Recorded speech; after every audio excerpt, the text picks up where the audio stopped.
classic that now make your Sunday lunchtime that bit different with BBC Two. Hello, I'm Queen Elizabeth II of England. And I'm the Duke of Edinburgh, my friend, and I am Greek. And I declare this show of This Muff with Richard and Judy open. Wake up, you! My mum was right about you. I never should have married you.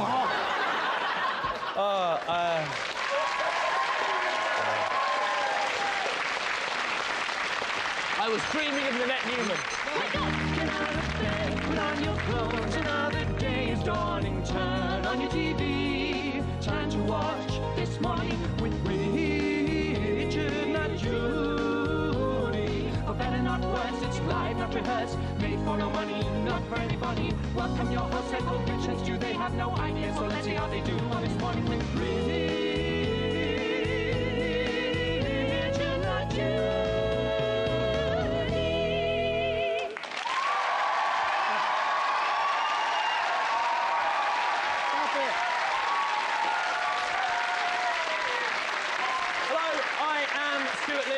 And they call me Flipper.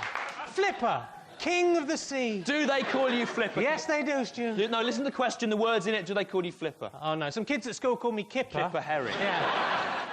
And are you the King of the Sea? No, I'm the Mayor of Weston-super-Mare. Are you? No, I hold no dominion over any of the land's world surfaces. Good. Just once, won't you let me win? And coming up later in the show...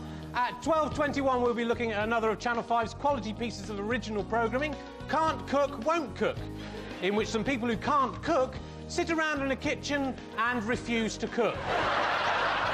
And at 12:32, David Beckham will be revealing how he'll never forget his son's name because it's tattooed on his back, and we'll be helping him to never forget the last World Cup by holding him down and tattooing the words stupid, stupid, childish fool on his face.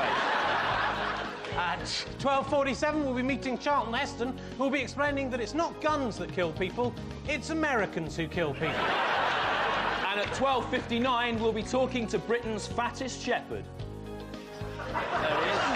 Not that fat, Stu. Fat for a shepherd, let's face it. I suppose so, yeah. And please welcome on the piano Wales's answer to Jean-Michel Jarre, Richard Thomas.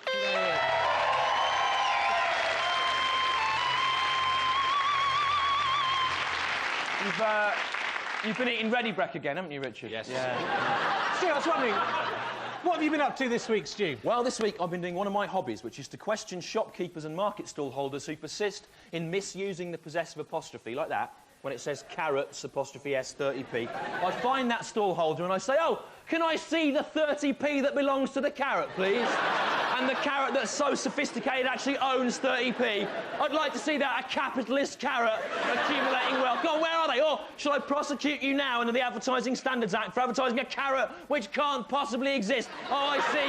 You didn't mean that. You meant that carrots cost 30p. Well, why didn't you say it?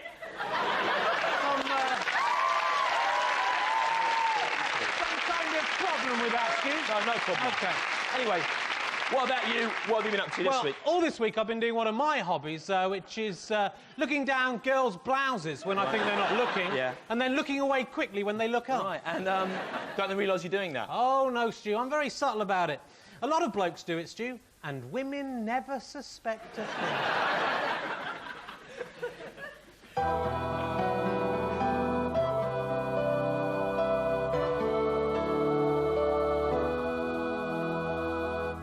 I said unto a fool, Fool, if you sow barley, what shall you reap? And the fool replied, Barley. And I said unto the fool, Fool, if you sow wheat, what shall you reap? And the fool said, Wheat. Likewise said I, if you sow hatred, then you shall reap hatred. Ah, no, that's wrong, replied the fool, because in your example, wheat and barley are plant seeds which obey the natural laws of physics, whereas hatred is a metaphysical concept, and therefore there is no reason to assume that it will behave in the same way. I replied, no, it will. He saw that he was wrong. His heart leapt.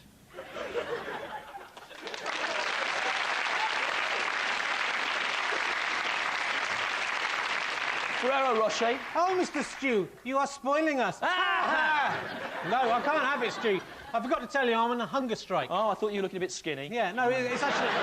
It's a National World Week for Animals in Laboratories this week, Stu. I'm doing a sponsored hunger strike. For every minute I don't eat, British laboratories will release one laboratory mouse into my care. And how long have you been on your hunger strike now? This time, Stu, about 4 minutes. Right, so since the start of the show, basically. Yeah. Look, the totaliser's already filling up, Stu. There.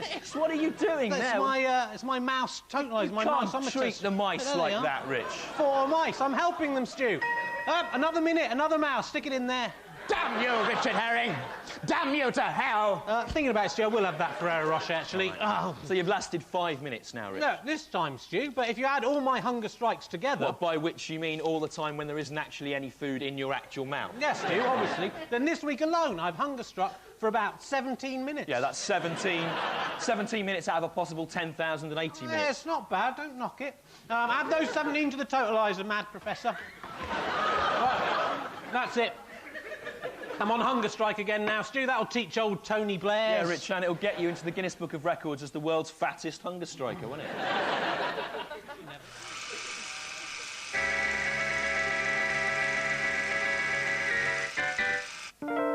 Alien Resurrection, current plot.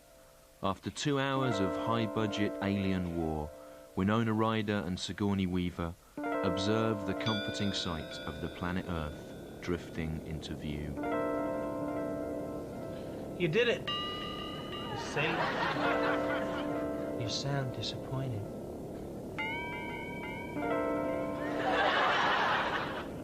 It's beautiful.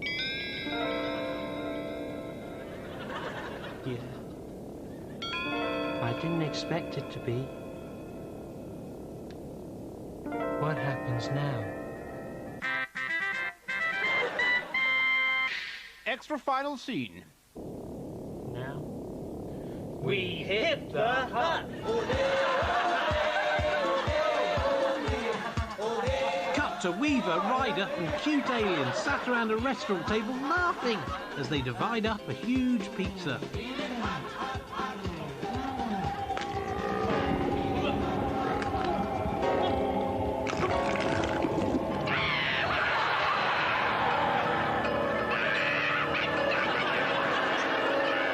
Clear that the whole 4 Alien films have been leading up to this one moment as part of a cunning and elaborate Pizza Hut campaign.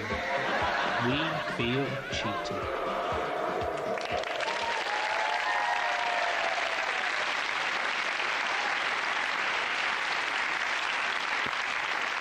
And then they les up. Now, you remember last week's show? On last week's show, Rich, when you turned your comic invective against the homophobic House of Lords, Harriet and Baroness Young. Yeah, I satirised her good, didn't I, Stu? I had that picture of her, I was pretending to be her, I made her look a fool. Yeah, it was clever, Rich, except that you had a photo of the wrong Baroness Young. There were 2, right? There's this one, the homophobic Harridan, who you meant to mock there. Yeah. And then there's another one, the nice, unprejudiced one there, who wants us to point out that her views are the exact opposite of what was attributed to her by this programme last week. And who was also deputy chairman of the BBC Governors, who are our employers. Oh. So, there's your P45. Thanks very much. How was I to know there are 2 Baroness Youngs? I'm not magic, am I, Stu? They've got totally different political views. Well, you know, they have to be, Rich. It's like, you know, the forces of good and evil in perfect cosmic balance. Right, so the 2 Baroness Youngs, they're kind of like yin and yang, Yin Stu. and yang it is, Rich. No, it's yin and yang, Stu. My dad says yin and yang, and he should know. Well, actually, it's more like young and young, isn't it? Or yang, young and yin yang. On the yin yang, yong, yin young. No, it's like that. That's what it would be. Yeah, I hardly think...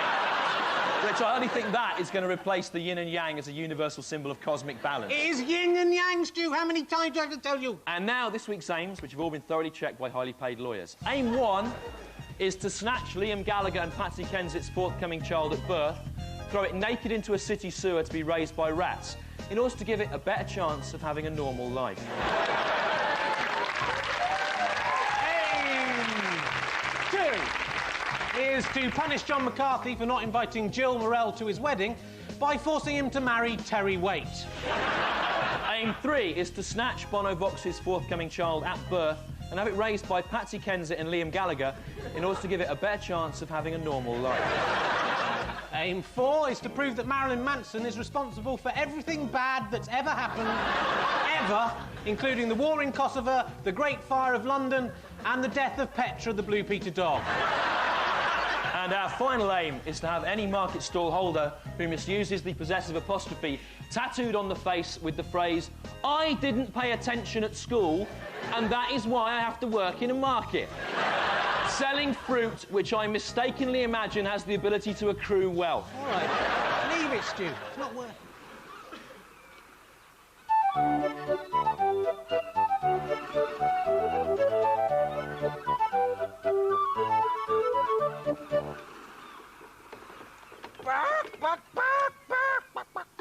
Shiver me timbers! It's me, Histor, Sky TV, xenophobic historical crow. God, what are you doing, Pliny? I am shivering your timbers like you asked, Histor. You asked me to shiver your timbers, and so I am shivering your timbers by putting your timbers in this fridge. You stupid bird! Shiver me timbers Feather me wingers is a nautical term meaning... Mean wing what, Histor? Never you mind. Mind like a bird's mind.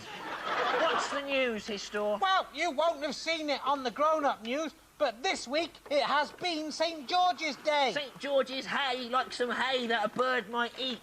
But who is St. George, Histor? I have never bird egg winged. To find out that, we must fly back in time as the crow flies. Egg the egg.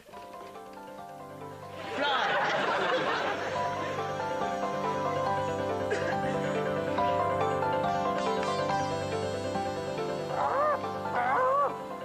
What place is this, Histor? This is France, Pliny, in the ancient of days. The ancient earth, like a French for egg, earth lays like a bird lays an egg. Who is that man coming there, Histor?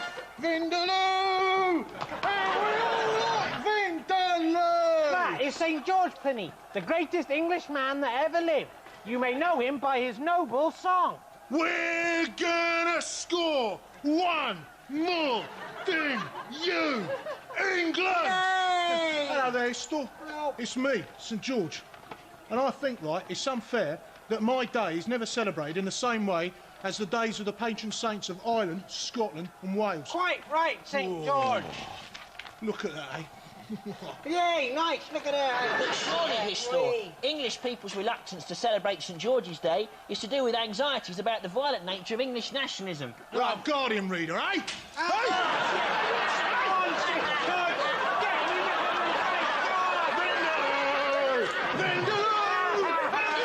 That shows you, Pliny. You don't like it, do you?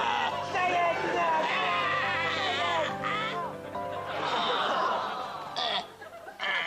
St. George is horrible, Histor. He hurt my bird's eye, like an eye, which is German for egg. Good.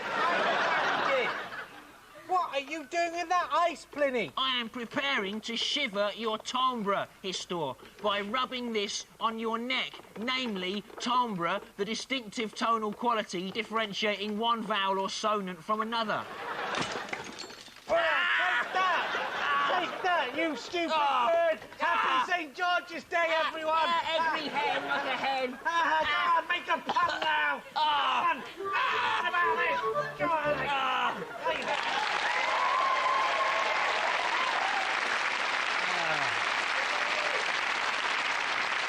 Now, once again, let us prepare to meet the king Or queen. of this week's show. So please welcome those that shall serve him or her. Trevor and Nathalie. Trevor, Nathalie, What's the war?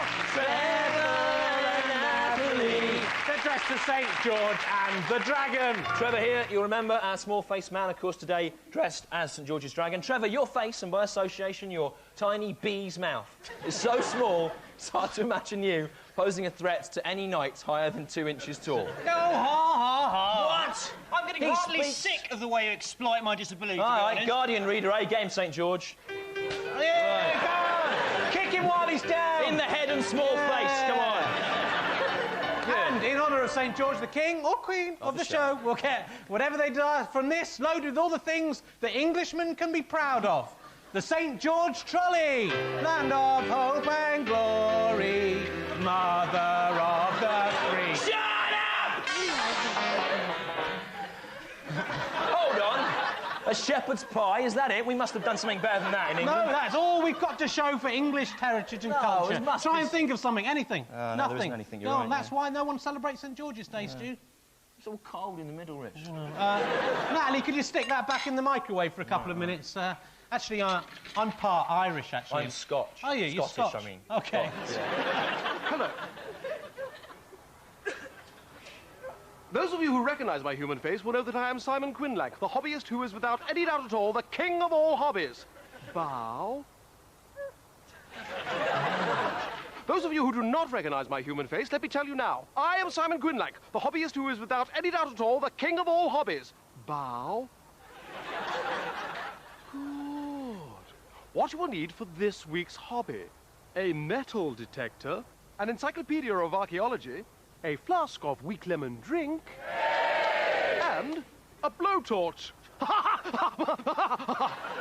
hobbyists, like Neil Petark, like to go metal detecting, where they get a metal detector and they detect metal. Then once they have detected the metal, they look at the metal they've detected with the metal detector. The metal detecting idiots!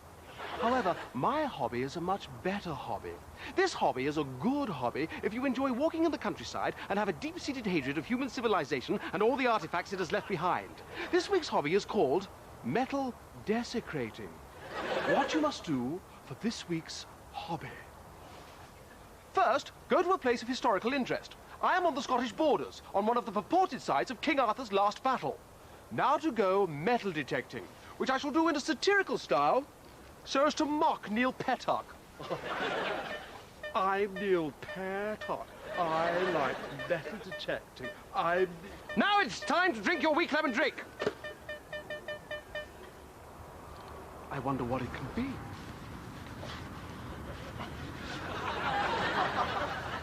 According to my encyclopedia of archaeology, this is the Excalibur sword, a find of enormous historical import which proves the existence of the legendary King Arthur. Now to go metal desecrating.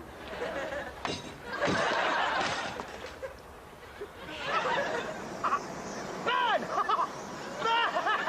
Horrid sword! As you can see, the fire has completely burnt the sword away, and there's no evidence that it ever existed. This hobby is a good hobby if you enjoy annoying, boring, beardy archaeologists and Tony Robinson with his smug time team face. Destroy all evidence of past life and of man's craftsmanship. All history is bunk compared to I. Now even King Arthur will have to bow down before me, like all the other idiots! Enjoy your hobbies.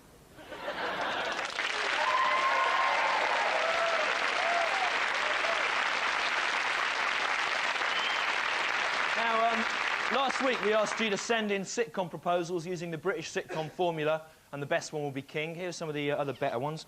Elliot Day suggested Bear with Me. The plot summary: Ian Bear is a nudist. He is forced to look after a bear. Michael Steer sent in Men Beehiving Badly, about the antics of two laddish beekeepers. And Steve Day suggested The Lively Birds, a possible Denise Van Outen / Kelly Brook vehicle. The plot summary: there are some women, they are slags. And all the people mentioned there will win nothing at all. And yet, ironically, me and Rich will still get paid for writing that part of the show. Ha-ha, brilliant. But the best one, in our opinion, which will be getting its own 12-part BBC One series starting tomorrow, was this one by Natalie Sate, Rotten to the Cause. Johnny Rotten owns a fruit stall. He's also part-time manager of The Cause. He spends so much time being rotten to the cause that each week his fruit always goes off. At the end of each episode, he wonders why he is so rotten to the cause whilst eating some rotten fruit to the core. Here is Queen Natalie. You must be very proud of that. Very proud. Aren't you doing your finals this very soon? Tuesday. Yeah. Well, why don't you spend some time revising? I'm waiting. That's not going to get you a job, is it? You idiot! Crown the Queen, please. Or King. Crown her.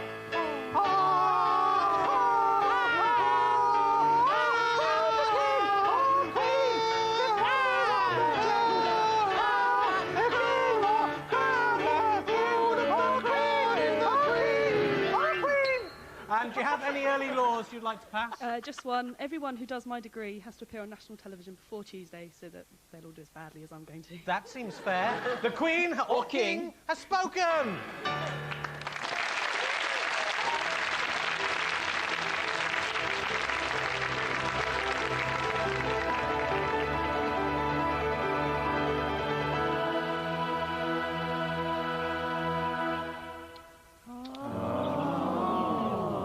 so, I say to you, the kingdom of heaven is like a vineyard owner who went out to hire several men to work in a vineyard. Picking a few grapes? I doubt if he'd need several men. All right, Thomas. You're having a laugh, ain't you?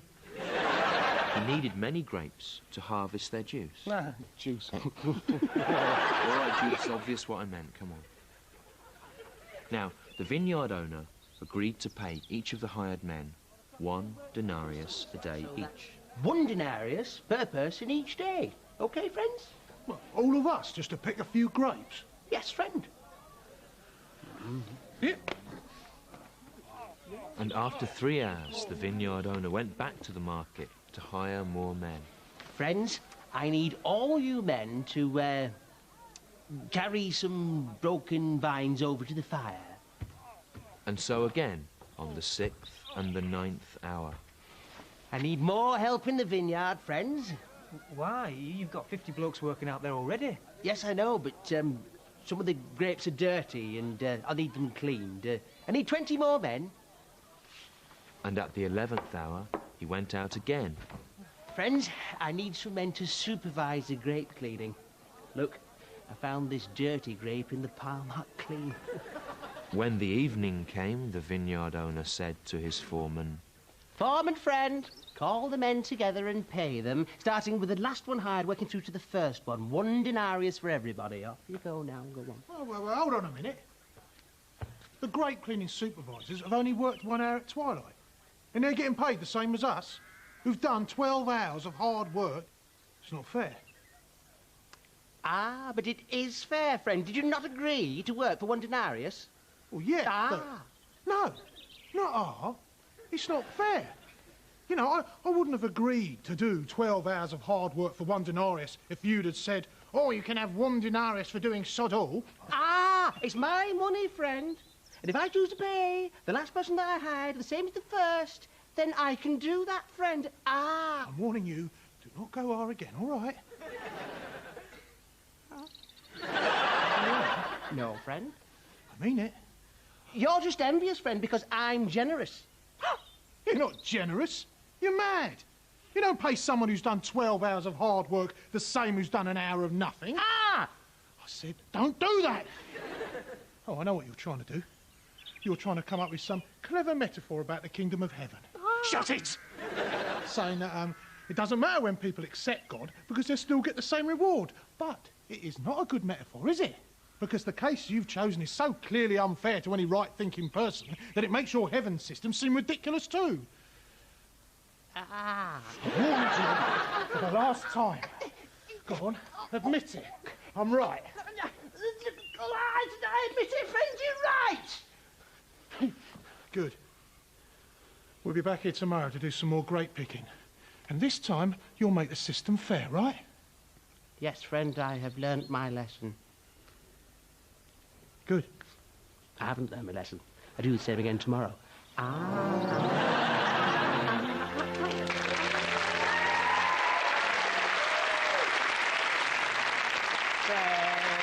Save the mice. Do they know it's National World Animal and Laboratories Week at all? No, Rich, they don't know that because they're mice, right? They don't know, and neither does anyone else. No one cares about it. Damn you, Richard Herring. Damn you to hell. Give us your mice. What's this? Richard Herring's is Hunger Strike Man. What's this? That's the right way. That's the right way of doing it. Don't you know anything? Anyway, it's good, Rich. You got over 30 mice there. That is small potatoes. No, mice. You've got over 30 mice there. Oh, that's even better. Yeah. I've got the actual statistics here, right? Last year, in British laboratories, there were 1.5 million experiments carried out on mice. Who cares? They were mice. Mice are vermin. They deserve to die. That's what I say. You've obviously never drunk their milk, Stu. No, I haven't. They have every right to live. Mice are our friends. No, mice are your friends, aren't they? They're your only friends. And Bagpuss's friends. Yeah, all right. The point is, what would happen to that 1.5 million mice anyway if they weren't being experimented on? Well, I could look after them. Where would they go? I could take them home and put them in my mouse hole. Your mouse hole? My mouse hole, as I sometimes call it. When there are mice in it? Yes, that's right. And would 1.5 million mice fit in your mouse hole, Rich? It'd be a squash, Stu, but there is more room now that I've been on hunger strike. Right. At least it'll get them out of the laboratories for a better life. A better life? Well, a different kind of life. My mousehole's always wide open to receive any mice, Stu. I'm not prejudiced. White mice, grey mice, brown mice. Any kind of mice, you know, all sorts. Just make up your own types. Any mice? Door mice.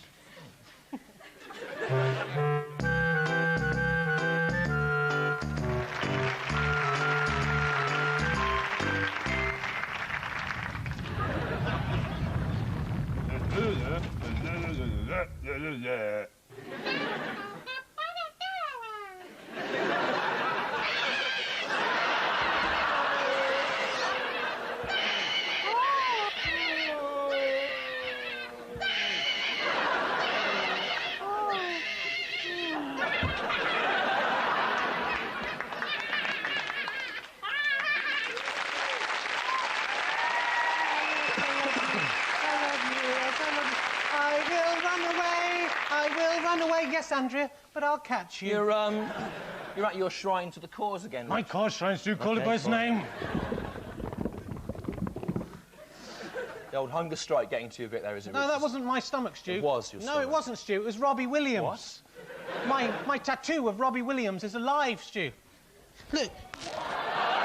You think that you're strong, you're wrong. You're wrong. Rich, please, I need food, I'm dying. No, Robbie, I want you to die. Then Andrea will be mine. It says in The Sun she was spotted out with the bloke from Fun Living Criminals now. She's got a different fella every week, the slag. Don't you talk about my Andrea like that. Ugh. Ow, ow, ow, that hurts. It hurts me more than it hurts you, Robbie. Ah, ah. Do you think it's fair to say, Rich, that a mere 20 minutes without food has affected the chemical balance of your brain? No, I don't. Right, you asked for it, Williams. Stu. Robbie Williams tricked me, Stu. You think so?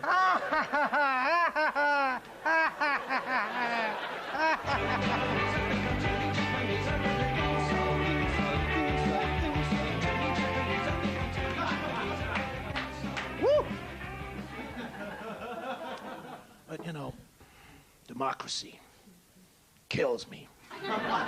Brett Wurst. Yeah. I remember I saw Brett do this incredible hit at the store.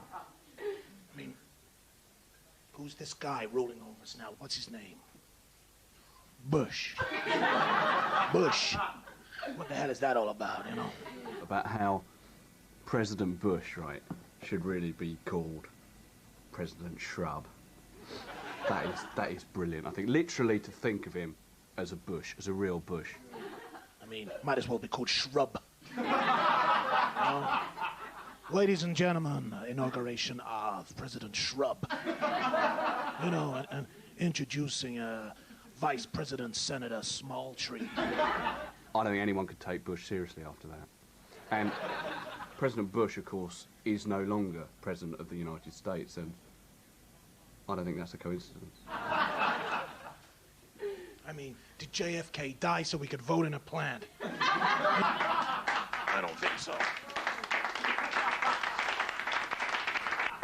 Of course, most of the great American stand-ups of that time are dead. Kinison, Bill Hicks. Brett Wurst is still alive, though. But no one knows where he is, which is almost as good.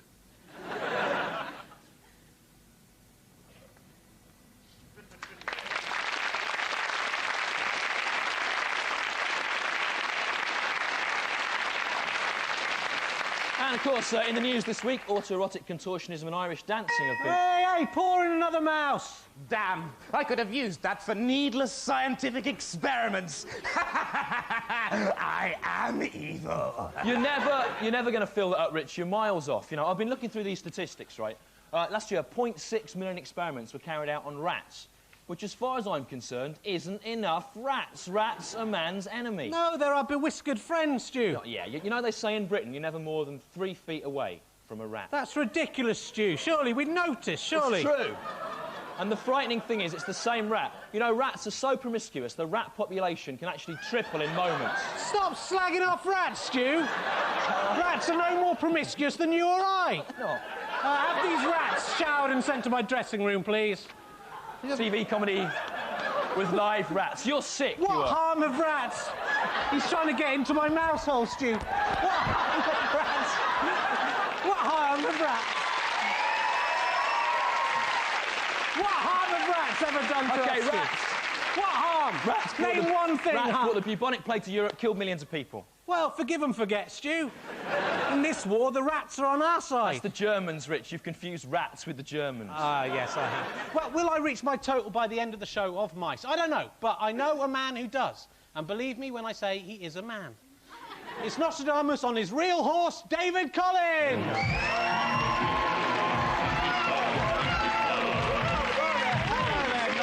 Hello there, Nostradamus. Oh, he's flighty today, isn't he? Oh, he's very flighty. Never seen him so flighty. It's not like him to be flighty.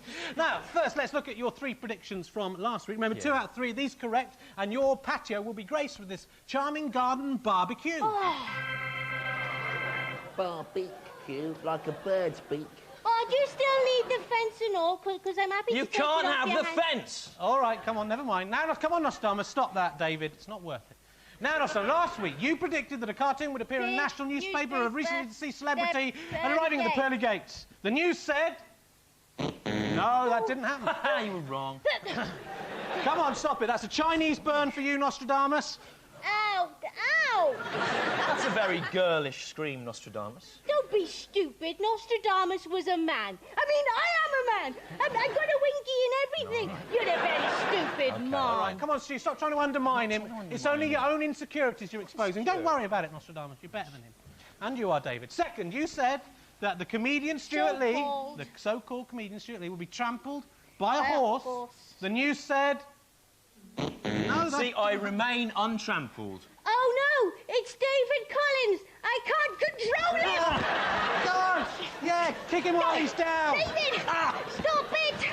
David, stop it! It's unbelievable! God. It's all happened! Stop it. It's all happened, just like Nostradamus It's a self-fulfilling prophecy, it's a trick. David Collins is a horse, he can't understand English, how does he know? Come back, Nostradamus, come back. In fact, prediction number 2 gets, there we go, so you just, see, he's clever. Just one more right, and the barbecue will be yours. Will be egg, like an egg. Thank you, Penny. Finally, you said that they will think they have seen the sun at night when they see the half-pig man, and one will hear brute beasts speaking. The news said... No. No, it was an anagram. No, you're wrong, Nostradamus. Smash the barbecue!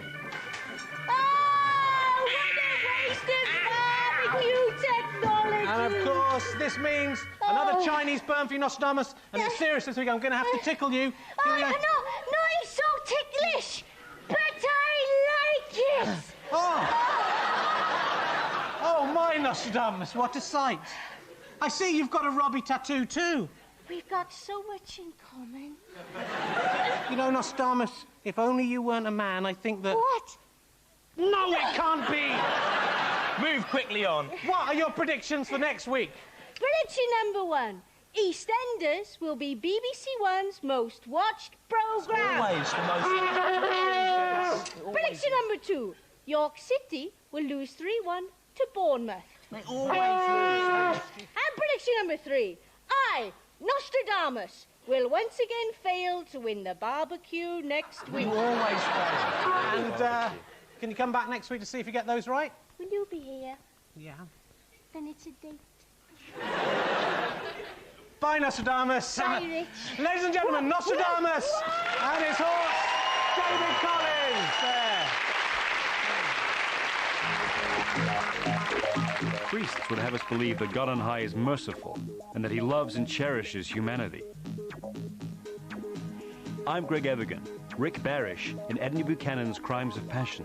And what I say is, if God truly does love us, why does he allow things to get knocked over, spill, and fall out of cupboards? This week, beans. I've just gone to get something from the fridge. I don't know how. You must call a wrist on something. Yeah, I mean, I don't know how this massive open tin of beans just fell out. Spilled into that tin of basin and glass. So you thought it'd be quite repulsive, wouldn't you? Sort of a woman with all cold beans all over it. You did a trip for me, I'll tell you. I'd just come out of a long and loveless marriage, and my husband, Peter wasn't very sexually adventurous, so I just let myself go.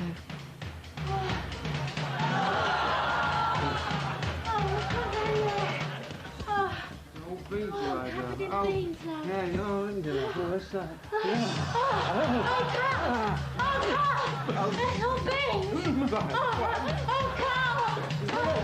Yeah, of course, just the bloody kids coming and spoiling it. Carl. Yes, Tim did come in, and I think what he saw distressed him. Well, he's got to learn sooner or later, haven't he? Sex is nature's gift to men. Mom! Carl was just helping me with the tea, love. Do you want some fish fingers? But Tim's not been himself since the divorce. That doesn't help, does he? No. Apparently he threw some beetroot at him last week. He was drunk. Idiot. But, you know, the boy needs a father. Yeah, not like that. He don't throw beetroot round like there's no tomorrow, does he?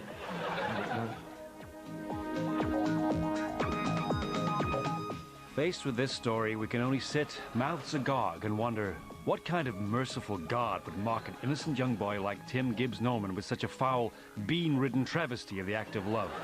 Surely only a God of hate. I'm Greg Evigan.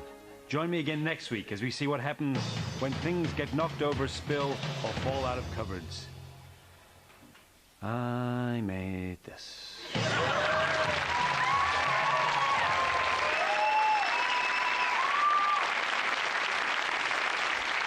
Oi, I hope you're not eating anything, Rich. You're meant to be on hunger strike. Oh, I'm not eating. What are you eating? Nothing. Come on, let's see what it is. What is it?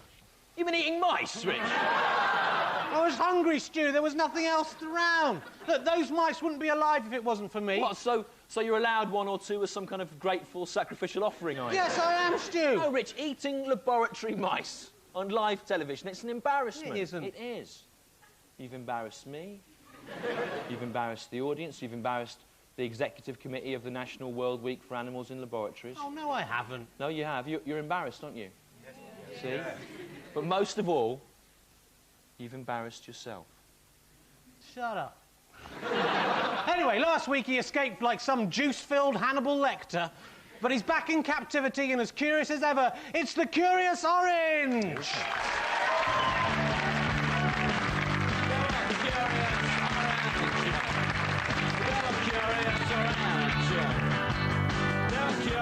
Oh, hello there, Curious Orange, and what have you been curious about? What? No, Rich, I've replaced the Curious Orange with something less dangerous to human life. The Curious Alien. What? The Curious Orange may have been a dangerous psychopathic citrus fruit, Stu, but he was my flesh and blood. Forget him now, Rich. Anyway, what are you curious about this week? The Curious Alien.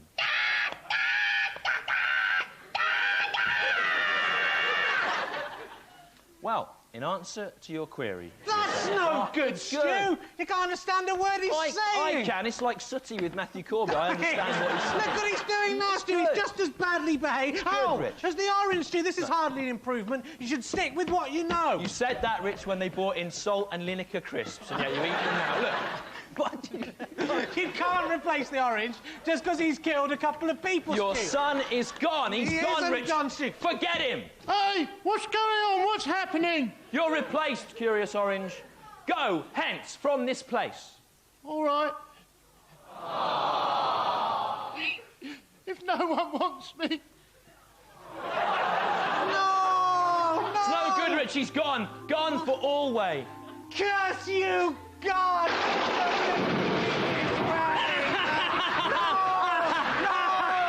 We shall not see his like again!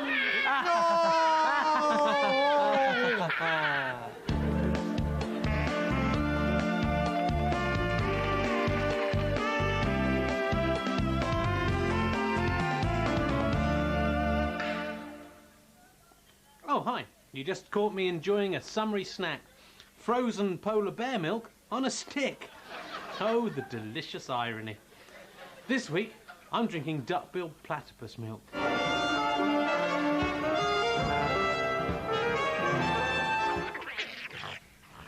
It's got a bill like a bird. It swims like a fish. It lays eggs like some kind of freaky lizard. But this aberration of nature is actually a mammal. Believe it or not, it's true. But I'm not complaining, because that means it suckles its young, or anyone else who fancies a suckle. And quarantine laws mean this little fella's got to stay in his box. But that won't stop me. I've got this. And the taste, it's fantastic. The creme de la creme of milk, full of Antipodean goodness. I thank God that the duck-billed platypus came through its bird-like fishiness as a mammal. 10 out of 10. There'll always be milk. Shut up, you like it.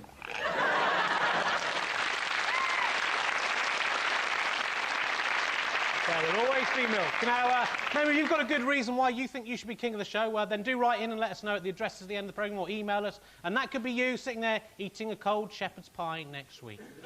I was looking down your figures of animal experiments, Rich. Now, last year in British laboratories, and this is true, at the other end of the scale, there were 3 experiments on greyhounds and 1 on a quail.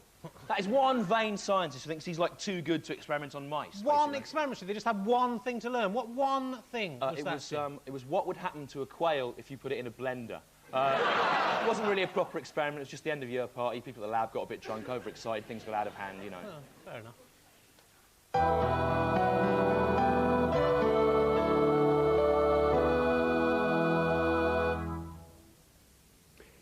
Members of obscure cults, are you nuts?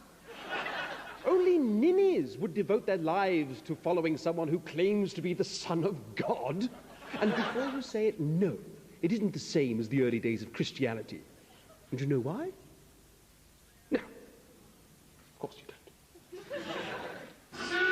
Stu, I can't believe it. Look, people have been joining together, bringing mice in the studio to help me. Together, all races together, we've saved the mice, Stu. Oh, the minity. Look, the mouseometer is full, Stu. Yeah, Rich, it is full, We yeah. did it. It's full, I tell you. Yeah, but that's a design fault. Full to the brim. Yeah, Rich, it's full to the brim of dead mice.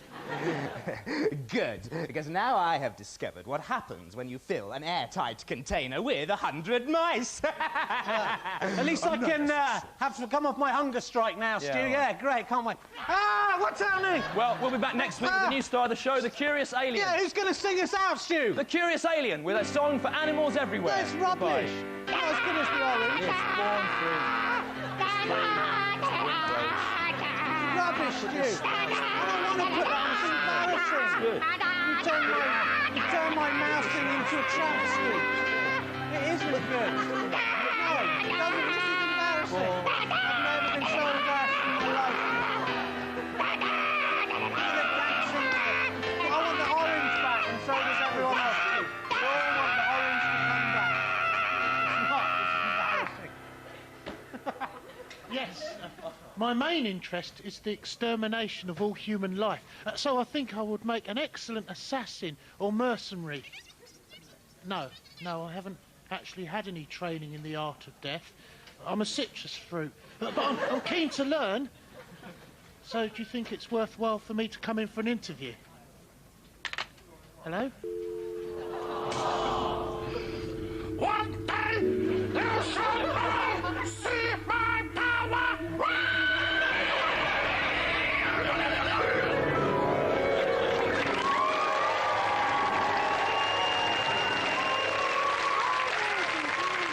Oh, maybe.